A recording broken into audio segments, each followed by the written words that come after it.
Welcome to Kevin Richards VIPs. It takes a true athlete to know an athlete. My guest this week is an amazing man who's got a passion for helping people achieve their fitness dreams. My guest this week is Rick Schaly.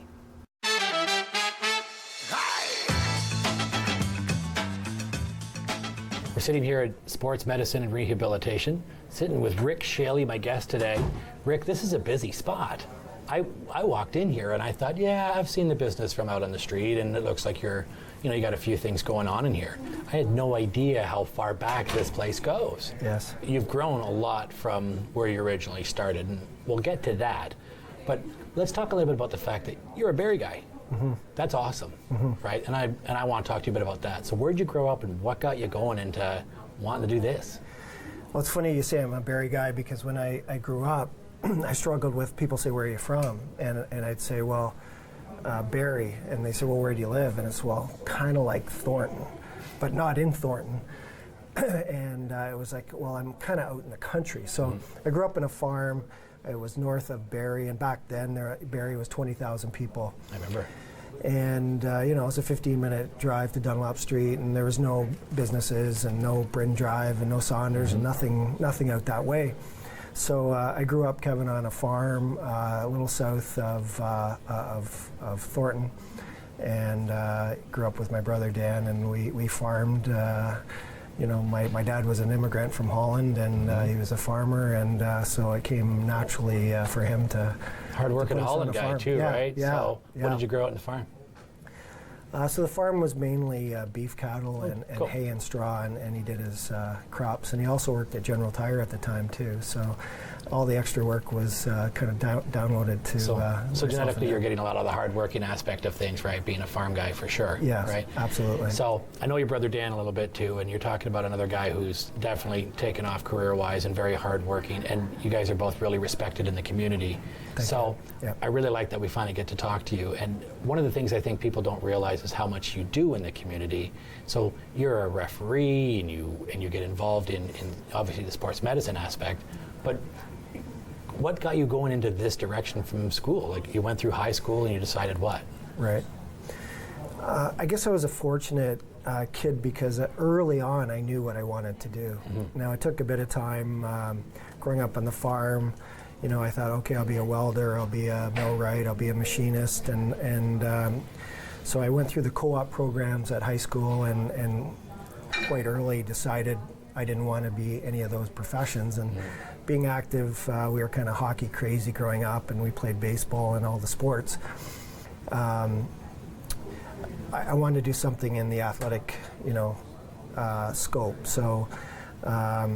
Unfortunately, I was hurt at everything I did, and that's what was the catalyst for me going in the direction I did. So I spent a lot of time in physiotherapy in town, and it seemed like every sport I played I was hurt at, and so I spent a lot of time talking to a physiotherapist back then, Tim Page, who owned Barrie. It was Barrie Physiotherapy back a long time ago.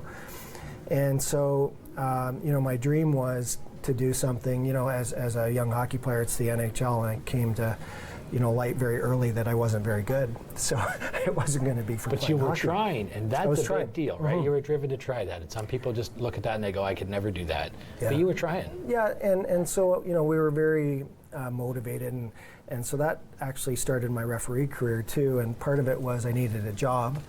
And so I was playing junior hockey here in Barrie for the Barrie Colts, and I need money, and so I started to referee, and because we were kind of driven to be as good as we could, no matter what we did.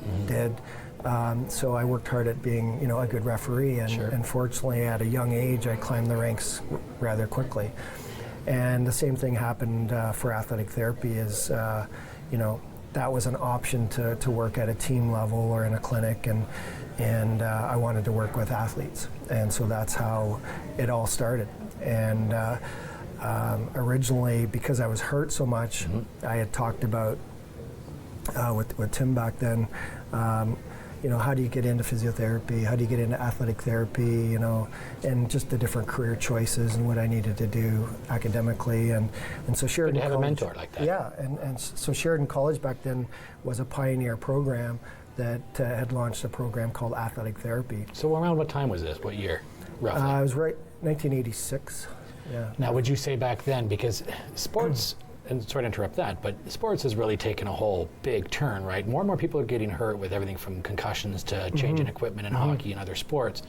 More and more people are getting involved in sports and athletic programs, and they're getting hurt. So I think, realistically, you must see a real increase in people getting injured because more and more people are getting active. Yeah, and the baby boomers want to stay active, and so there's a whole segment of And people. we pretend we'll never get hurt. Exactly, and so there are a lot of injuries. Barry's growing, and so we've been in business almost 28 years now, Kevin. Wow. And so we have a strong brand in town. We work hard at providing a great product, and so we do get a lot of referrals to our facility. That's great. Well, that says a lot about you as a business and as you as a person too, right? Because you're out there involved in the community too. So the refereeing thing, what have you done with your refereeing? You've enjoyed doing that. Well, I call that's a past life. Yeah. So, I've moved on from that. The last year I refereed was 2002. But I went from the OHA and refereeing Junior C, Junior B, Tier 2, and then it was CIS, and then went on to refereeing the OHL for 8 years. I had the time of my life refereeing, but you travel a lot, and it was hard for your home life. Yeah. And eventually, my wife and I, Tamara, we had kids, and leaving home and going away for 3 days on a road trip to Sarnia, Windsor, Owen Sound. Yeah. It wasn't in the cards anymore, and I kind of got booted sort of out of the profession when I was hurt. I got ran over by a player. And I had a serious knee injury, and that was sort of the catalyst to say, "Hey, Rick, you're done." And can you at least say it was somebody famous? No? Not really. There was a lot of famous people playing in that game, actually. It was really good. Who'd you ref? Anybody famous that you can think of? Well, over 8 years, I refereed a lot of great players like Rick Nash and Joe Thornton, and that era of players, Mike Richards, and it's funny, for many years I'd watch games and see guys that were in the league that I used to have relationships with and talk to, but now it's getting to the point where they're all getting near the end of their careers. No, it was a great experience. I loved it, met a lot of great people, and it sort of fit my competitive passion to be on the ice with elite players. That's cool to be able to say that you've actually lived such an incredible passion, which is wonderful. Yes. Right? Yeah. So what led you from that then into the physio aspect of it and the school, and how did all that happen? Well, just to add to that, what happened after that, so I transitioned from on the ice to behind the bench. So then I decided to coach, and I've been on the bench. I haven't coached for 2 years, but I was on the bench about 6 or 7 years in a row. Coached my son's team, and I coached in Toronto, and so I really enjoyed that part of the sport, for sure. Do you find that there's an attitude of the players that now that the equipment's changed as much and people are saying, it's a faster, harder, stronger sport and the equipment's smaller, do you find more hockey players are getting injured from stuff that maybe they wouldn't have been injured in 20 years ago or even 10 years ago? Well, the speed's different, right? And so, in a high velocity sport, right, things are going to happen, whether you trip and fall, whether you're tripped, or whether you're hit from behind, or whether you're just hit. So guys are generally bigger and stronger. We're in the strength and conditioning business here at Mind the Muscle as well, and over 15 years you see, actually we're closer to about 18 years, you see better prepared athletes, and they're stronger, and they're quicker, and they're more powerful. And when you add that together, people get, there's risk for injury. Collisions. Right. Yeah. Some of the accidents are the things that I see the worst injuries. Some guys racing for the puck in the corner and two guys collide, and some guy's knee hits the board, and that's it. Yes. Yeah. Yeah. So what are you seeing here then? What got you then back into this? Let's talk about that a little bit. What got you inspired for the actual clinic? Right. So eventually, after high school, I got into Sheridan College. I went through for an athletic therapist and graduated. But when I went into the program, I knew, Kevin, that I wanted to open a clinic, and I wanted to get into the bracing business. And I didn't know what that looked like. I didn't know what that meant, but I went into it with a purpose. And so I graduated, back then it was a 2-year program, now it's a 5-year, so things have changed quite a bit. But I came out of school and opened a clinic within my first year of graduation. We started in Angus and then expanded to Collingwood and then back to Barrie here and Barrie again, so we had 2 clinics in Barrie, and then we went to Huntsville. Over time we've sold off Collingwood and Huntsville, but we've expanded again to open in Springwater off Bayfield Street. And now Aurelia. And last month we opened a large facility in Aurelia. That's awesome. It's a big northern area that doesn't have any access to stuff. Yeah, really. and you know what we've done here is there are lots of good clinicians everywhere, but what we've done in our package is we've brought the strength and conditioning model into the rehab model. And so when people are injured, they're getting great treatment. But what we're able to do is discharge them or return them back to their sport or activity strong, because they go into our conditioning programs. And we have athletic therapists that are strength and conditioning certified, and so the return to play programs that we talk about, like your knee, you've injured your ACL. So we would put you into that program once you get your range back and the pain's gone. Now it's time to get strong and rebuild your leg, and so that part of the business has exploded, to be honest. Well, that's good, and you've got to stay somewhat motivational and inspiring to these people too that you're helping to fix, because at the end of the day, I hear people say, "Oh, well, good, you got your knee fixed. Good, you can walk." No, I want to play soccer again. Right. And they're like, "What? You're going to play soccer again? Yeah. Well, why'd I get it fixed?" Right. And you have to help people stay encouraged and motivated to not just exist. Right. Let them get back out there to the best of their ability. Anyway. Yeah, and we're fortunate because the people that come here want to get back to their pre-accident lifestyle, and that could be walking the dog. It could be work, or in most cases they're athletes and they want to get back to their sport. And the most common question is, when can I play? Right. So we have to rebuild them and make them strong and get them back quickly but safely. Right. And so it's about returning them back to their sport safely in a progressive manner so that they don't get hurt again. Well, I see people that come in here too, and I know a gentleman here who's a cop here in town, Big Jim, right? And he brings his boys in here, and not so much because they've been injured, but to avoid getting injured, right? And I think that's another key, is people forget that that's something you can do, is people need the right conditioning, because his kids are strong as horses because he's doing the right work now to prevent that injury. And that's something too might not be good to keep you busy, but you do a lot of pre-injury sort of stuff too to prevent that injury, right? Well, one of the takeoffs of our business was to transition into some strength and conditioning for healthy people and for performance reasons. So, we have a great summer hockey program now that's quite established and somewhat famous in the area. We've been going for 18 years, and last year we had about 8 OHL players, and some guys that have come through the system, trained with us early, now have reached their dream because they've trained and worked hard at their skills. But what I was going to say is, on the injury side, you have to wait from a pure business perspective for somebody to be hurt, right? And so we looked at that and said, well, let's get into a healthy business and train people that aren't hurt and take them to a higher level. Smart. And so that's where the conditioning part came in, and then it just was a natural fit to work the return to play and the reconditioning and prehab, we call it. Like you did for your knee, about you had to get stronger before you went into surgery, and it gives you a confidence when you come out of that surgery, and the day before you go under the surgery, you've got this ability to feel that everything's going to be okay. And I think it's almost an ethical thing for you, and it's a good conscience thing that you want people to be better before they get injured, as opposed to getting injured and coming to you. That's a great thing. That's a great feeling. So kudos to that. Yeah, thank you. One of the big advantages we have is that when people come here, so if they come here healthy, that's great, but we have the extra services like mental performance and sport nutrition. So we integrated those things that make athletes better and that are important key elements to performing well. So we're able to provide those type of things And if they have tweaks along the way, whether it's training or at practice or in games, then we can provide the right environment where we have the clinicians on site, whether it's a sport chiro, physio, massage, whatever it might be, to deal with those issues early, and then give them the right expertise on the strength side to say, don't do those exercises, do these ones, and it just, it continually keeps them on the right path for health. Sure. So tell me a bit about your team then, because I'm looking around, you've got somebody doing everything.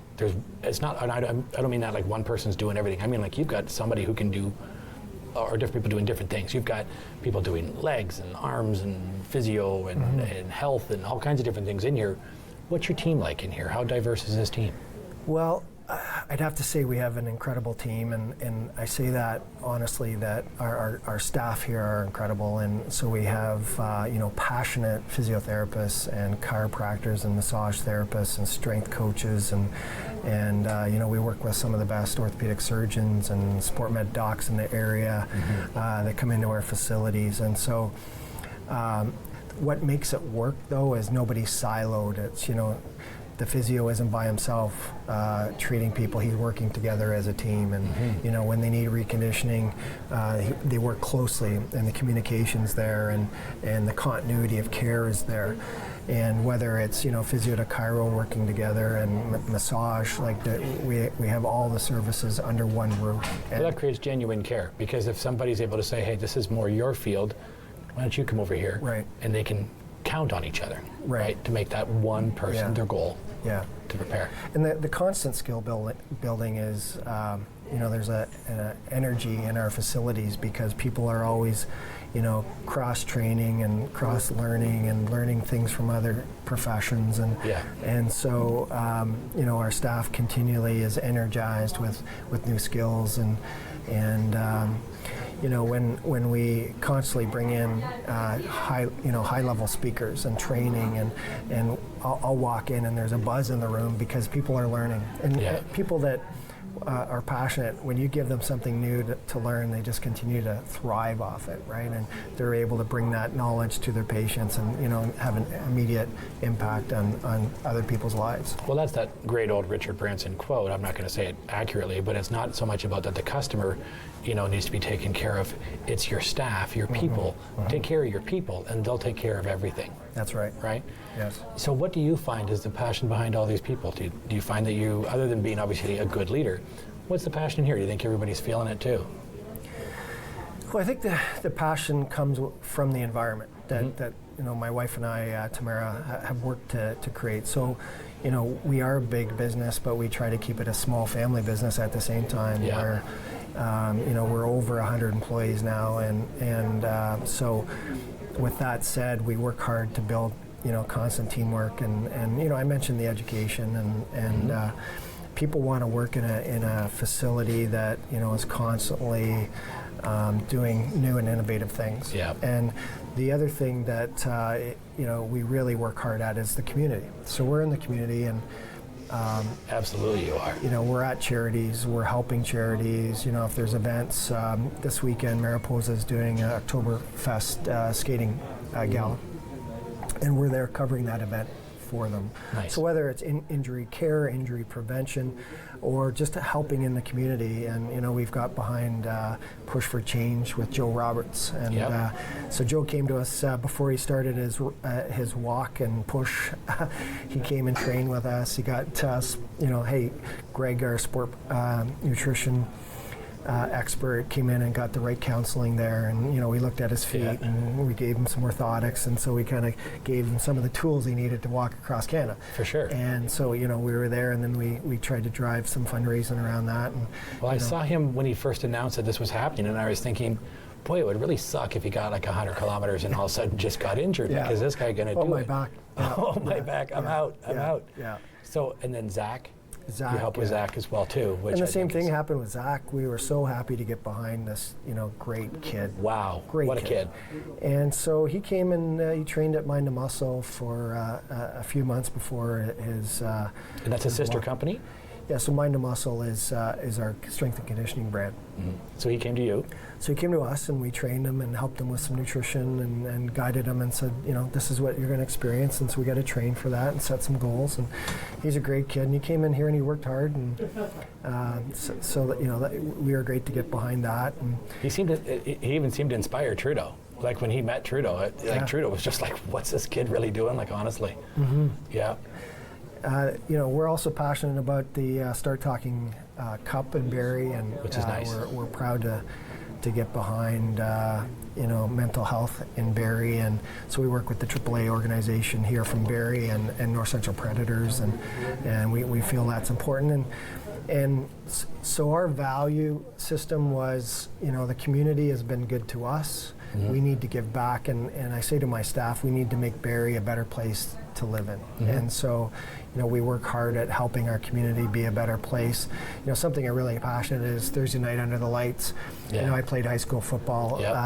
Obviously, some of the best times of my life was playing high school football. And there's some great rivalries in town. Oh, I love They're it. all healthy rivalries, but they're good. Like, I've seen some of the games, and I'm like, I don't remember it being like this when I was in school.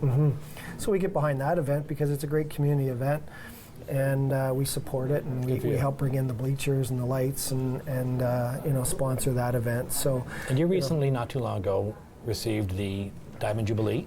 Yes, I did. Yeah. That was actually a few years ago, and it was a great honor to be selected for that. Absolutely. So you've received some accolades and received some awards and stuff too, but you've been part of some big adventures and stuff too. Like, what are some of the bigger things that you've traveled around and done sports medicine for other activities and stuff? You've been involved with what? Well, other activities, I've participated at some of our conferences and provided, guest speaking opportunities and those kind of things.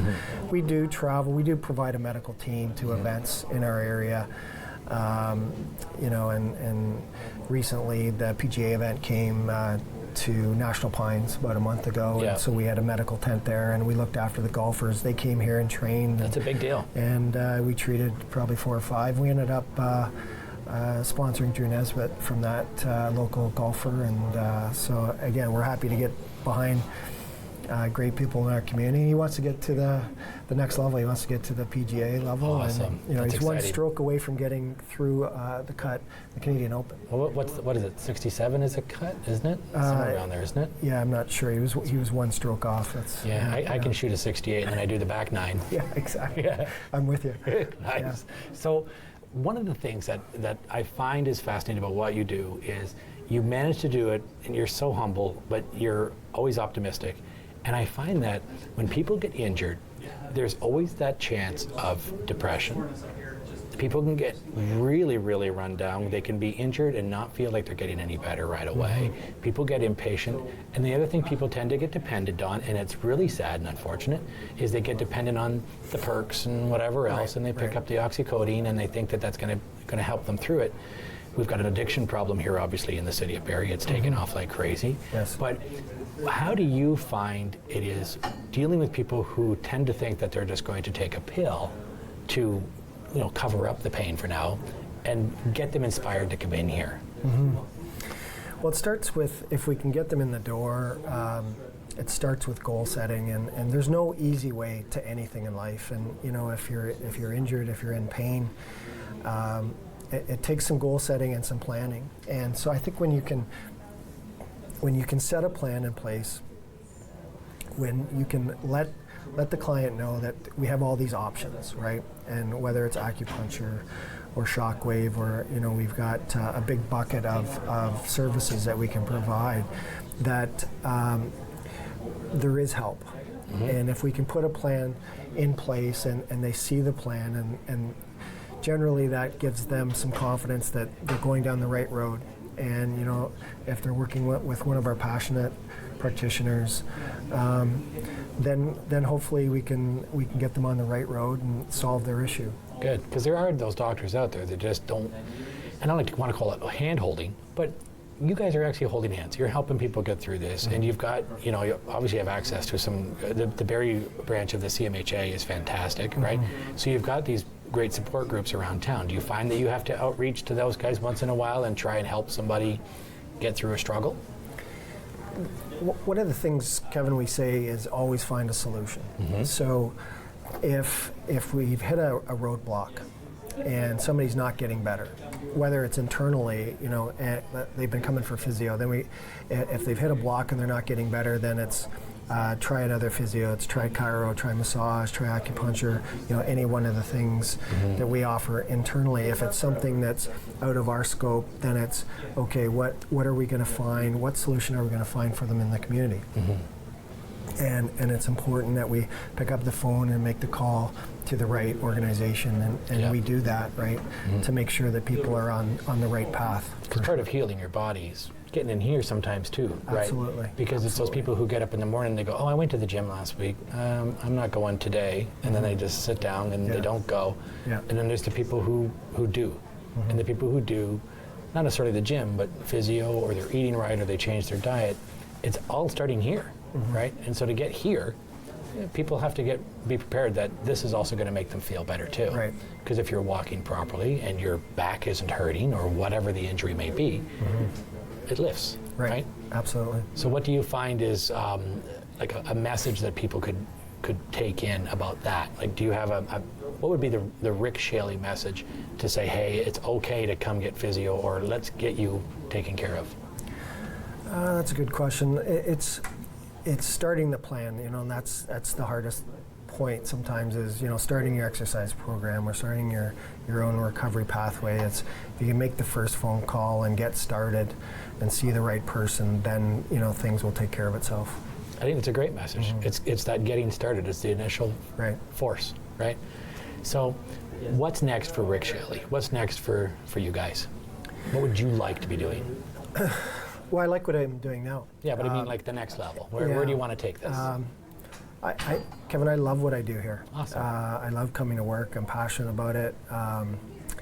So that, the next thing is, we just expanded to Aurelia. We're moving our Wellington downtown clinic, and we're moving it, and we'll be open in January. So that's another project. And so, on a personal side, it's finding that right balance between family and work, and being there. I want to spend time with my kids as they move from teenagers to high school to university, and follow them along with what's next for them.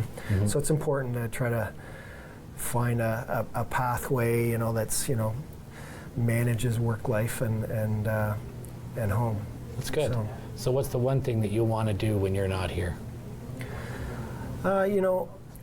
Family's really important. Good. And I love being at the lake, and it might be wakeboarding or surfing or on the boat and around water. Yeah. So we're very active, and my kids like to water ski and do all those fun sports. So, and for some reason there's no stress out in the lake and on the water, and I think taking that time and hanging even with our cousins, that's relieving for me. At the end of the day, that's what it's about.